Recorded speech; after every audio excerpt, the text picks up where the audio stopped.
우리가 세상 살면서 지혜롭다라고 하는 것, 어떻게 하면 지혜로운 인생을 살까라고 하는 것을 우리가 생각해 보면 가끔은 이런 생각을 할 때가 있습니다. 나이가 많거나 적거나 한 번쯤은 자기가 현재 살고 있는 그 자리에서 뒤를 한 번씩 돌아보는 겁니다. 뒤를 한 번씩 돌아보면서 내가 지금까지 어떻게 살아왔는가, 그리고 지난날 어떻게 살아왔는지도 중요하지만 그때와 지금 비교해서 현재 나는 어떤 모습으로 살고 있는가, 과거에 내가 꿈꾸었던 내 삶의 모습, 과거에 그렇게 원했던 내 모습이 현재 내 모습인가라고 하는 것도 한 번쯤은 생각해 볼 필요가 있습니다. 그리고 또 하나는 그때 오래전에 그때 그렇게 열심을 내어서 살았던 오늘의 내 모습이 정말 뜻대로 다 이루어졌는지도 봐야 되겠지만 그때보다 지금이 더 나아졌는가, 그때보다 지금의 삶이 더 못한 것은 아닌가, 그때보다 지금의 삶이 더 뒤로 퇴보한 것은 아닌가, 우리는 스스로 자신의 삶을 돌아볼 때가 필요하다는 겁니다. 우리가 살아가는 개인적인 삶도 마찬가지지만 신앙은 더더욱 그렇습니다. 내가 오래전에 신앙생활 했을 때의 그 모습, 청년 때이든 주일학교 때이든지 어느 때이든지 그때 신앙생활 했었고 그때 기도했고 그때 예배했던 그 모습들을 한번 돌아보면서 내가 그때 그렇게 신앙생활 했는데 시간이 많이 흐른 지금은 그러면 그때 신앙과 지금 신앙이 어떠한가, 그때보다 좀 더 나아진 신앙을 내가 간직하고 있는 것인가, 아니면 그때의 신앙이 조금 식어져서 그때보다 못한, 그때보다는 뒤로 한두 발자국 물러서 있는 신앙은 아닌가, 우리는 항상 돌아볼 수 있어야 합니다. 어떻습니까, 여러분? 여러분들의 신앙과 삶은 과거와 지금 현재를 비교해 보면 그때보다 현재가 더 좋아졌습니까? 아니면 그냥 제자리 걸음 걷는 것 같습니까? 아니면 뒤로 물러난 것 같습니까? 저는 오늘 여러분들이 그때보다 더 나아졌다라고 고백할 수 있기를 주님의 이름으로 축복합니다. 그때보다 더 뜨거워졌고 그때보다 더 나아졌고 그때보다 주님께 더 가까이 가는 그 믿음으로 자랐다라고 주님 앞에, 저한테 말고요, 주님 앞에 당당하게 고백할 수 있는 은혜가 있기를 간절히 소망합니다. 우리가 사는 삶, 여러분 한번 돌이켜보면 과거에 비해서는 사실 환경적으로나 개인 각 가정마다 여러 가정들도 다 그렇겠지만 과거보다는 사실 사는 모습은 훨씬 나아졌죠.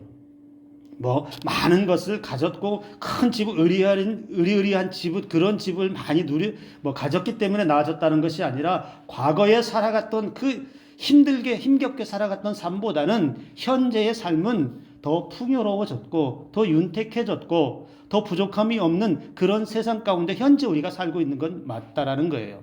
그게 우리 개인도 그렇겠지만 우리 나라도 마찬가지잖아요. 과거에 오래전에 대한민국이라고 하는 나라가 어땠습니까? 어려웠지요. 힘들었지요. 많은 핍박도 있었고요. 많은 외세의 그 세력들 앞에 여러 가지 어려움들도 당했지요.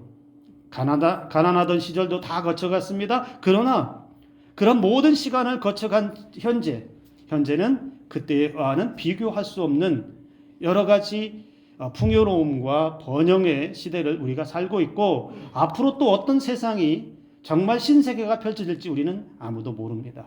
분명한 사실은 우리의 삶은, 우리 인간의 삶은, 대한민국에 살아가는 모든 국민들의 삶은 과거에 비해서는 확실히 풍요로워졌고 좋아졌다는 건 부인할 수 없는 것 같습니다. 신앙도, 한국 교회도 돌이켜보면 그렇습니다. 어떻습니까? 이 땅에 복음이 들어온 지 한 130여 년 정도 됐습니다. 그런데 이 땅에 복음이 들어올 때 대한민국은 복음의 불모지와 같은 곳이었습니다. 삿가 쓰고 다니시던 어르신들이 과연 예수를 믿을까? 한복 저고리에 그렇게 살아가던 우리 조상들이 예수를 받아들일 수 있을까라고 하는 그러한 시절이 있었지만 이 땅에 130여 년 전에 복음은 이 나라를 완전히 변화시켰습니다. 못 먹고 못 배우고 그리고 지배를 많이 받던 백성들이 복음의 은혜로 날로 새로워졌고 죽어가던 그 백성들이 예수 그리스도의 십자가의 은혜로 구원의 은총을 받기 시작했습니다. 그래서 짧은 기독교 역사에서 대한민국은 전 세계 어디에서도 찾아볼 수 없는 큰 부흥을 한국교회는 경험했습니다. 교회만 경험한 것이 아니라 개인의 신앙도 마찬가지이죠. 얼마나 뜨거웠습니까? 제가 이건 설명하지 않아도 여러분들이 다 경험하셨던 것들이에요. 과거의 신앙들, 과거의 예배 드릴 때 여러분 얼마나 뜨거웠습니까? 제가 여기 와서도 많은 이야기를 들었지만 여러분 부흥회 한번 하면 십리길이고 어디고 걸어서라도 가서 말씀 듣기 위해서 기도받기 위해서 그렇게 열심을 다했던 시절들이 다 있었단 말이에요. 근데 그들의 신앙 가운데 그때 우리 선조들의 신앙을 보면 한결같은 신앙은 뭐였냐면 하나님에 대한 사랑이 너무너무 컸다는 거예요. 그 은혜가 너무너무 컸고 귀했고 그래서 나도 그 예배의 자리에 가서 그 부흥의 자리에 가서 나도 은혜 받아야 돼. 나도 그 사랑 받아야 돼. 나도 가서 기도 응답 받아야 돼. 그 은혜에 대한 갈망이 너무너무 컸다는 거예요. 그런 시절들을 다 거쳐서 오늘 저와 여러분들은 이 자리에 앉아 있습니다. 그런데 우리가 한번 돌아볼까요? 대한민국 사회가 한국 교회의 현실이 그러면 우리 개인의 현실이 그때의 그 뜨거웠던 그렇게 열망적이었던 그때의 모습과 지금의 모습을 비교해 보면 어떤가요? 분명한 사실은 삶은 풍요로워졌습니다. 가난하던 시절은 다 지나갔습니다. 요즘에는 배고파서 죽는 사람보다는 배 터져서 죽는 사람이 많다라고 그러죠. 그 정도로 우리가 이제 가난하다 뭐 이런 것은 우리의 생각 속에서 많이 잊혀진 지가 오래가 되었습니다.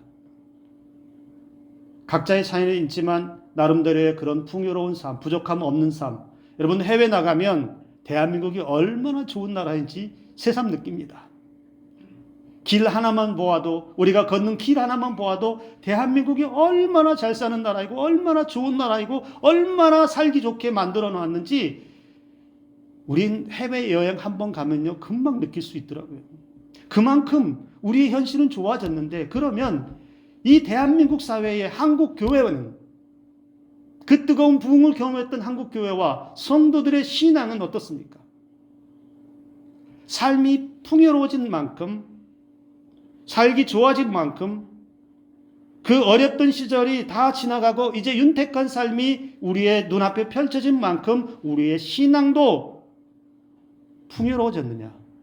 우리의 신앙도 그만큼 자라갔느냐? 우린 이 문제는 다시 생각해 보아야 합니다.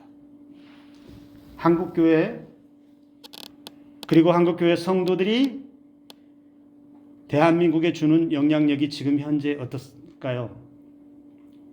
결코 좋다라고 말하기는 부끄러울 것 같습니다. 분열하고 부정하고 불의와 불법과 편법이 교회 공동체 안에 넘쳐나고 타락이 죄악이 교회를 뿌리째 흔드는 일들이 얼마나 많이 있습니까? 어떤 날은 정말 TV 뉴스를 틀기 부끄러울 정도의 뉴스들이 TV 전파를 타고 있기도 합니다. 물질의 풍요와 번영은 이루었지만 교회 공동체는 교회는 점점점 약해져만 가는 것 같습니다. 아니 약해졌습니다. 사람들의 삶은 더 윤택해지고 나아졌지만 믿음은 점차 작아져 가는 것 같습니다. 과거에 이 나라가 대한민국이 잘 사는 나라로 오기까지 한국 교회는 많은 일들을 했습니다. 이건 우리 한국사에서도 길이 남을 만한 기독교의 공헌이 얼마나 대단한지 우리는 잘 알 수 있습니다.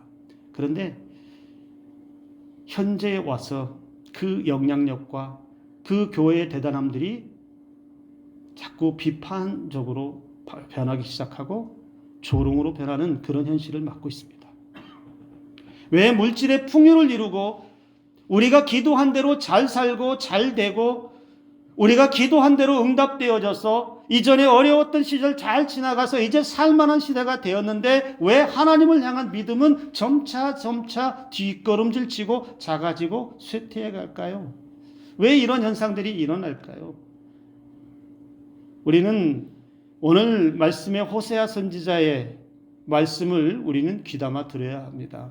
우리뿐만 아니라 한국 사회, 한국 교회는 호세아 선지자를 통해서 말씀하신 하나님의 탄식과 경고의 메시지를 들어야 합니다. 호세아 선지자는 북이스라엘을 향해서 예언했던 선지자인데요. 호세아서, 오늘 기록된 이 호세아서는 여로보암 2세 때, 그러니까 주전 787년에서 747년경에 기록되어졌을 것으로 추정을 하는데요. 북이스라엘의 마지막 왕의 이름도 선지자와 똑같습니다. 호세아 왕입니다. 그러니까 이 호세아 선지자가 활동하던 시절에 그러니까 북이스라엘의 마지막 왕, 호세아 왕 말기까지 북이스라엘이 망해가는 과정을 상세하게 보여주고 있고, 북이스라엘의 몰락기에 망해가는 그 시기에 기록되었을 것으로 이렇게 추정을 하고 있습니다. 호세아가 살았던 그 시대 북왕국 이스라엘은 비극적인 최후를 앞에 둔, 그들이 어떤 처참한 일을 만나게 될지, 얼마나 절망적인 상황을 만나게 될지 모르지만 분명한 것은 그들 앞에는, 북이스라엘의 앞날에는 희망이 없었다는 거예요. 좋은 징조가 보이지 않았다는 거예요.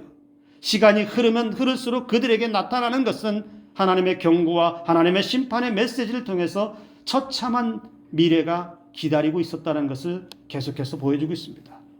호세아 선지자가 활동하던 그 시절에 여러분, 북왕국 이스라엘, 이 무렵에 북왕국 이스라엘이 얼마나 혼란스러운 나라였는지 우리는 잠시 보아야 합니다.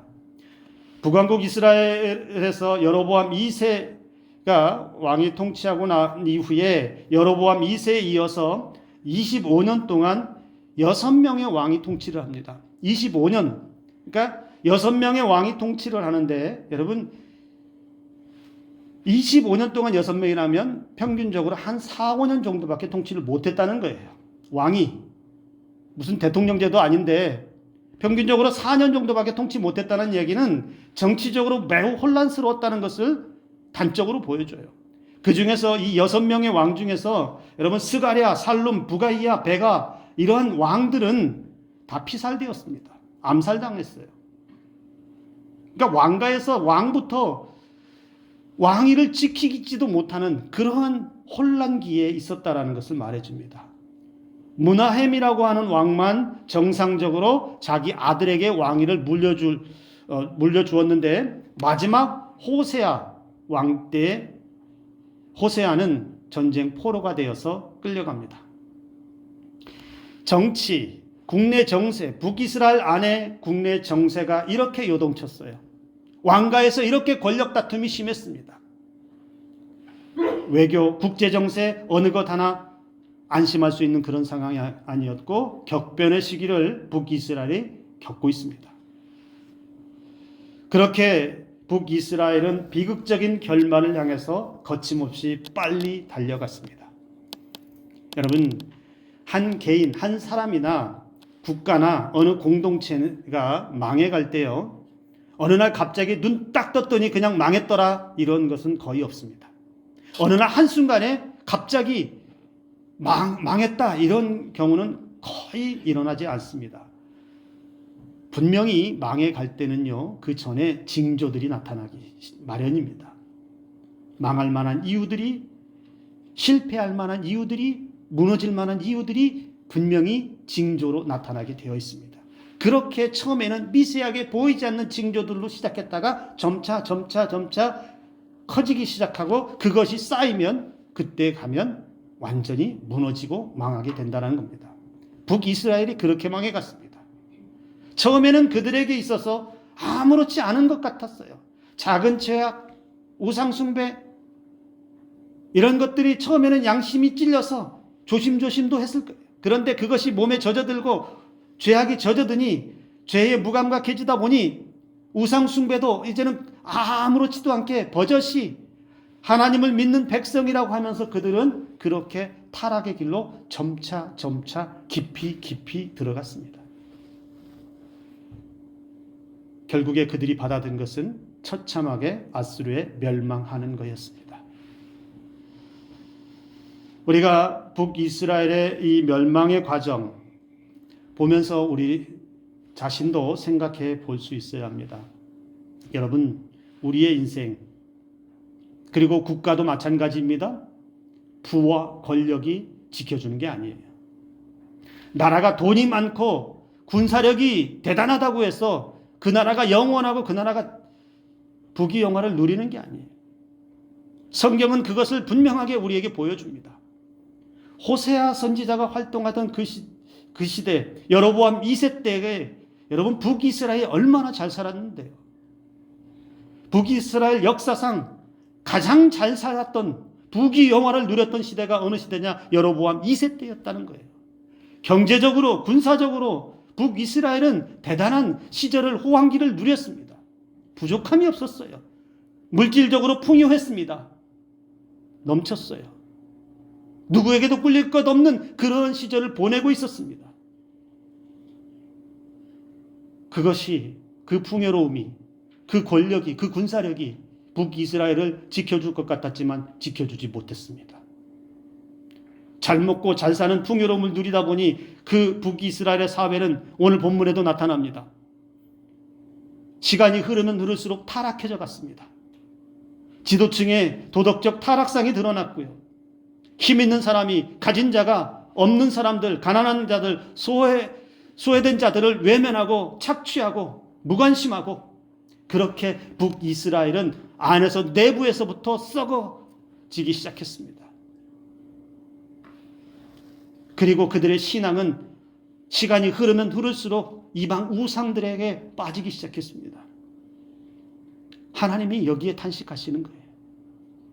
자기들끼리도 타락해가고 있고 자기들끼리 무너져가는 사회상을 경험하고 있으면서도 신앙적으로 바로 세워지는 것이 아니라 오히려 또 신앙은 더 깊이 타락하고 우상숭배에 빠져드는 북이스라엘 백성들을 보면서 하나님은 탄식했다는 거예요.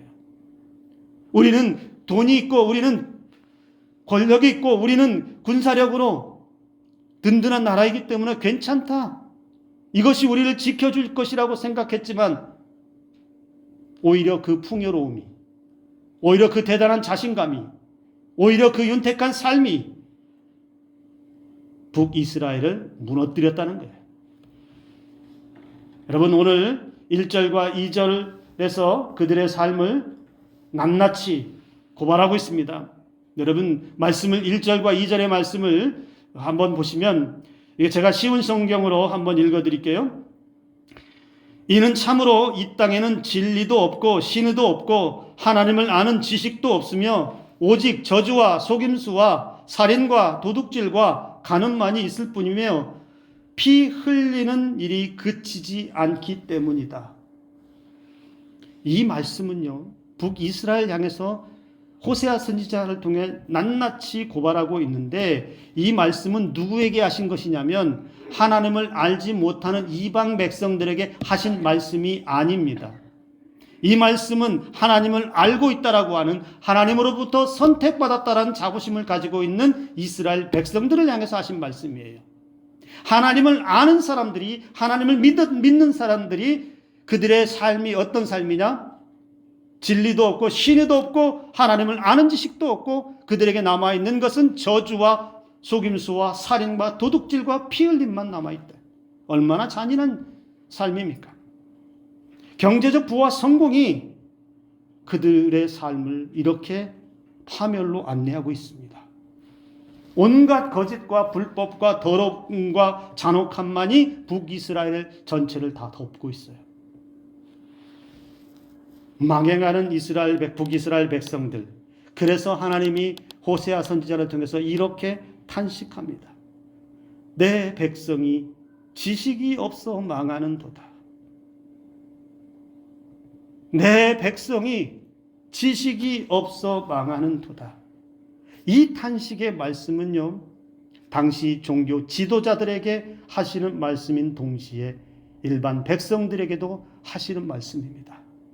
하나님을 아는 지식을, 하나님의 말씀을 제대로 정직하게 바르게 가르쳐야 할 종교 지도자들이 먼저 타락했고, 그래서 하나님의 말씀을 듣지 못하고 가르침을 받지 못하는 일반 백성들이 함께 타락해서 이스라엘 공동체 전체가 타락의 길로 빠져가는 것에 대한 하나님의 탄식이 여기에 담겨 있습니다. 내 백성이 지식이 없다는 말, 여기 지식이라고 하는 것은 무엇을 말할까요? 무슨 지식을 말할까요?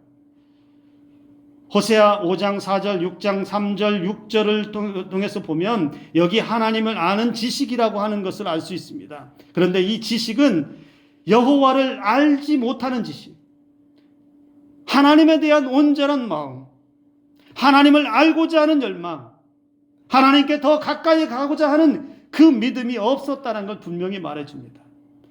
호세아 5장 4절에서 여호와를 알지 못하는 까닭이라 이렇게 말했어요. 그들의 행위가 그들로 하나님께 돌아가지 못하게 하는데 이는 그 음란한 마음이 그 속에 있어서 여호와를 알지 못한다. 호세아 6장 3절에도 우리가 여호와를 알자, 힘써 여호와를 알자. 6장 6절, 나는 인애를 원하고 제사를 원하지 아니하며 번제보다 하나님을 아는 것을 원하노라.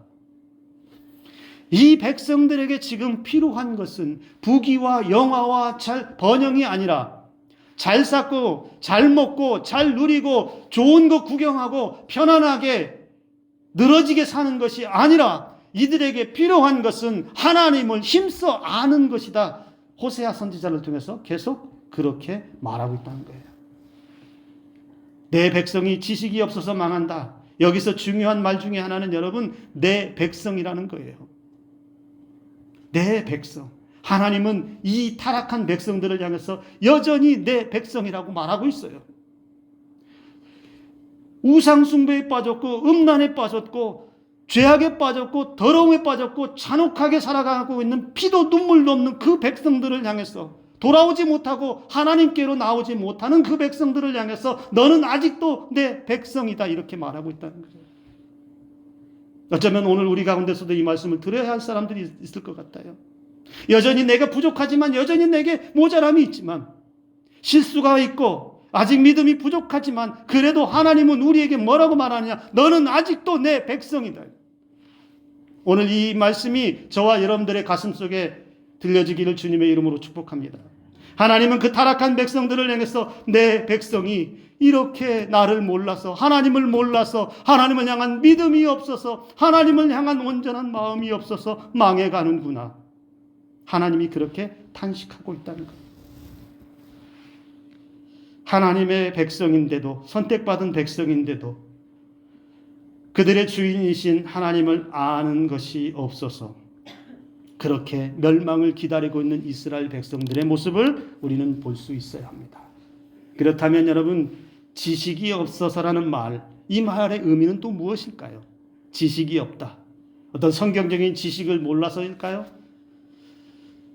창세기부터 요한계시록까지의 성경적인 지식, 하긴 요즘에는요, 요즘 젊은이들 가운데 참 부끄러운 젊은, 제가 언젠가도 말씀을 한번 드렸는데 성경을 몰라도 너무 모르는 사람이 많아요.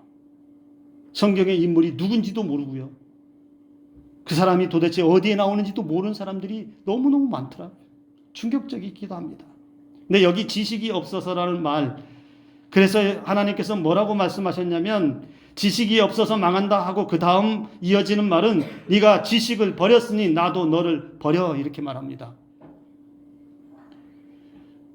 나라가 망하는 것 조금 전에도 말씀을 드렸죠. 돈이 없어서 망하지 않습니다. 가난해서 망하지 않아요. 군사력이 없어서 망하는 게 아니에요. 한 개인이 망하는 거, 여러분, 가난하기 때문에 우리가 망할까요? 그것이 정말 망했다라고 말할 수 있어요? 남보다 못 살기 때문에 나는 망한 인생이라고 말할 수 있어요? 내가 부족하기 때문에 나는 실패한 인생이라고 말할 수 있어요? 아닙니다. 망하는 건 왜 망할까요? 우리의 궁극적인 인생이 하나님으로부터 왔는데, 우리가 이 땅에 살아 존재하고 있는 것은 하나님의 그 창조하심의 은혜 가운데 있는데, 우리를 창조하시고 우리를 구원하신 그 하나님을 잃어버렸을 때, 우리가 가야 할 그 구원의 길이 없을 때, 우리가 가야 할 그 구원의 길이 막혔을 때, 우리에게 영생의 은혜를 주신 그 영생의 은혜의 길이 막혔을 때 그 인생이 망한 것이라는 거예요. 여러분, 우리가 이 땅에서 사는 삶이 전부인가요? 이 땅에서 우리가 100년 넘게 사는 것, 이것이 전부, 우리의 인생이 전부인가요? 아니요, 그렇지 않아요. 우리의 인생은 이 땅에서 사는 것으로 끝나는 것이 아니라 저 하늘나라에서 우리를 위해 예비하신 영원한 하나님 나라가 기다리고 있다는 사실입니다. 이 하나님 나라에 가지 못하는 것이 망한 인생이에요. 영생의 은혜를 받지 못하는 것이 망한 인생이라는 거예요. 하나님은 분명히 말합니다. 네가 지식을 버렸으니 나도 너를 버리겠다. 여기 지식을 버렸다라는 말씀은 어떤 의미냐면 하나님의 말씀을 버렸다는 의미입니다. 왜 이스라엘 백성들이 망해갔을까요? 선지자들을 통해서 계속해서 하나님의 음성을 들려주었습니다. 돌아오라, 돌아와라. 여호와께 돌아오라. 여호와를 힘써 알자. 너희는 만날 만할 때에 여호와를 부르라. 가까이 계실 때에 그를 찾으라. 그런데 귀를 닫고 마음을 닫고 그 말씀을 듣지 않았어요. 그 말씀을 땅바닥에 내팽개쳐버렸어요. 그러니 하나님께서 그 백성들을 보며 얼마나 탄식하셨을까요? 하나님의 말씀을 버린 인생에게는 길이 없습니다.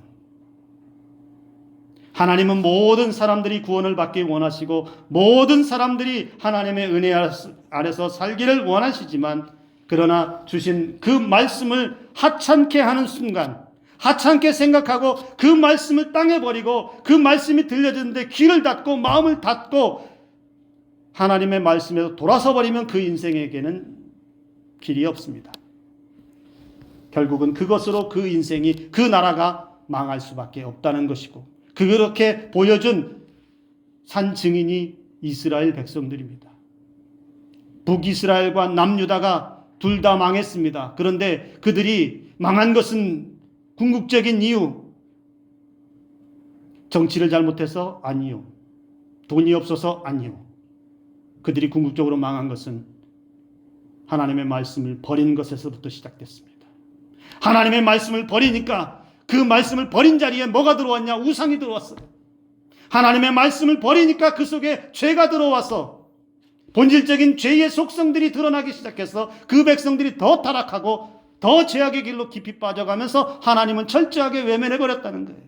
하나님께서는 그런 백성들에게 나라의 멸망이라고 하는 심판을 통해서 깨닫게 하셨다는 거예요. 우리는 그것을 볼 수 있어야 합니다. 왜 말씀을 버리고 망하게 됩니까? 이스라엘 백성들이 왜 말씀을 버렸습니까?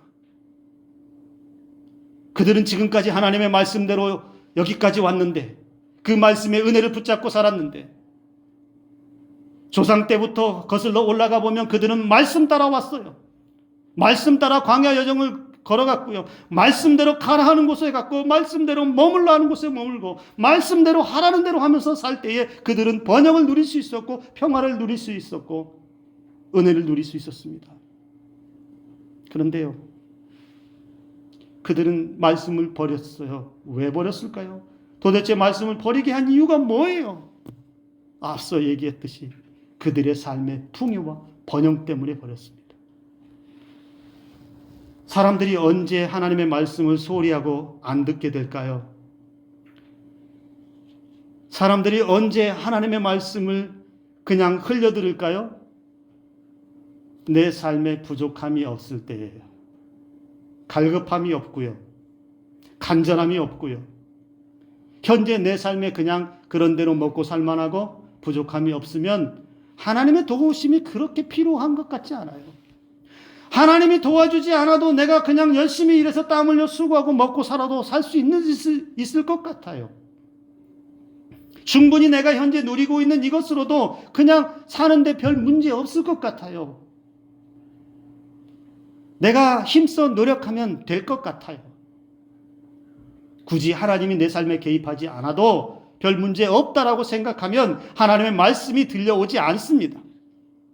당장 급한 문제도 없고 삶에 어려움도 없고 그저 평안하게 잘 지내고 있습니다. 자녀들도 잘 되고 있습니다. 만사 형통한 것 같습니다.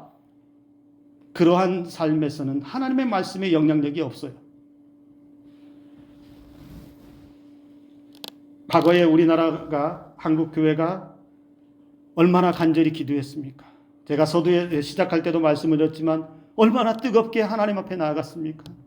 못 먹고 살던 시절에, 가난하던 시절에, 그리고 자녀들 키우기에 허리띠를 졸라매던 그런 시절에 우리가 얼마만큼 하나님의 은혜를 사모하면서 하나님 내게 복을 주십시오. 하나님 우리 가정을 살려주십시오. 하나님 우리 가정을 구원하여 주십시오. 하나님 우리가 하나님의 말씀만 가지고 하나님의 은혜만 가지고 살게 해주십시오. 얼마나 뜨겁게 기도하며 그 뜨거운 은혜의 자리를 발품을 팔아서라도 십리길을 걸어서라도 찾아서 가서 기도받고 찾아서 가서 말씀 듣고 찾아서 누가 오라고 하지 않아도 그렇게 밤낮 새벽이어도 그렇게 찾았던 열정들이 우리에게 있었잖아요. 그런데 시간이 흘러서 먹고 살만해졌고요. 부족함이 없어졌고요. 이제는 누구 도움받지 않아도 나 혼자 힘으로도 살 만큼 그렇게 되었을 때에 신앙의 자리는 그냥 무기력해졌고 신앙은 유지하고 있지만 명맥은 유지하고 있지만 전에처럼 그렇게 뜨겁고 간절한 것은 사라져버렸고 전에처럼 그렇게 열정적으로 하나님의 말씀을 파고들고자 하는 그 마음들도 점차 차갑게 식어져 갈 때 이스라엘 백성들이 그랬던 것처럼 삶에서 영적으로 무감각해질 때 무너지기 시작하고 작은 틈새와 같은 곳에 세상의 물질과 번영들이 들어오면서 하나님의 말씀이 서야 할 자리가 내 마음에서 점차 작아지고 사라져갈 때 어쩌면 그러한 사람들을 향해서 우리 하나님은 또다시 탄식할지 모르겠습니다. 너희가 먹고 살만하니 이제는 하나님을 찾지 않는구나. 너희가 이제 좀 살만하고 편안해지니 하나님의 말씀의 귀함을 잊어가는구나. 내 백성이 여호와를 알지 못해서 망해 가겠구나. 대한민국 사회, 한국교회, 그리고 우리 개인 한 사람 한 사람 여호와를 알지 못해서 힘써 알지 못해서 혹시라도 단 한 사람이라도 멸망의 길을 걸어간다면 여러분 지금 이 순간에도 돌이켜야 합니다. 빨리 돌이켜야 합니다. 혹시 지금 나의 신앙의 영적 상태가 맛있게 배부르게 먹고 후식까지 다 먹고 만족해서 배 두드리고 그냥 늘어져 있는 모습은 아닐까? 그렇다면 우리는 어쩌면 배부른 돼지와 같습니다. 우리는 신앙에서 배부른 돼지처럼 살면 안 됩니다. 지금 현재 이 자리에서 만족하고 여기에 머물러 있으려고 하면 안 됩니다. 신앙은 우리의 삶이 그런 것처럼 신앙은 오늘보다 내일이 더 나아져야 합니다. 신학교 때 어느 분이 그런 얘기를 하더라고요. 살아가는 개인의 삶도 좋아져야 하지만 신앙이 좋아져야 하는데 보세요. 요렇게 좋아져야 된대요. 무슨 말이죠? 점차 요렇게 지금 내 손이 어디로 가고 있어요? 하늘로 가고 있죠. 신앙은 이 땅에서 시작했지만 점차 시간이 지나면 어디로 향해서 하늘로 향해서 점차 좋아져 가야 하는 것, 그것이 신앙이라고 얘기하더라고요. 그 얘기를 들으니까 맞는 것 같아요. 여러분, 우리의 신앙 하늘에 가까워졌습니까? 아니면 아직도 땅바닥에 있습니까? 그렇다면 오늘 우리는 하나님의 말씀을 들어야 합니다. 하나님을 힘써 알아가는 일에 우리는 다시 뛰어들어야 합니다. 예전에 그렇게 뜨거웠던 그 신앙의 자리로 뛰어들어야 합니다. 더 절박하게, 더 간절하게, 더 열광적으로 하나님의 말씀을 붙잡기 위해서, 내 인생이 망하는 인생이 되지 않기 위해서, 우리 교회가 망하는 교회가 되지 않기 위해서, 이 나라, 이 민족, 대한민국이 망하는 길로 가지 않기 위해서 우리는 하나님의 말씀을 더 깊이 붙잡고 그 말씀대로 살기 위해서 몸부림쳐야 한다는 겁니다. 하나님의 말씀을 잃어버리면 그 사람에겐 소망이 사라집니다. 하나님의 말씀을 잃은 교회는 아무리 좋은 교회, 큰 교회, 사람이 많은 교회, 대단한 프로그램을 많이 돌려서 사람의 이목을 끄는 교회라 하더라도 거기에 말씀이 사라져버리면 그 교회는 아무것도 아닙니다. 왜냐하면 하나님은 말씀을 통해 우리의 삶에 역사하십니다. 하나님의 말씀은 하나님의 역사를 가져오는 능력이 있습니다. 하나님의 말씀은 우리를 살리시는 능력이 있습니다. 하나님의 말씀은 언제나 하나님께로 향하게 하는 길을 열어줍니다. 하나님의 말씀은 언제나 우리를 치유와 회복하게 하시는 은혜의 길로 열어주십니다. 그렇기에 우리는 말씀을 붙잡아야 합니다. 끝까지 붙잡아야 합니다. 저 하늘을 향해서 가는 그 여정, 신앙의 여정 가운데서 반드시 말씀을 붙잡고서 우리가 하나님에게서 벗어나지 않도록, 멸망의 자리로 고꾸라지지 않도록 우리는 그 말씀에 매달려 있어야 합니다.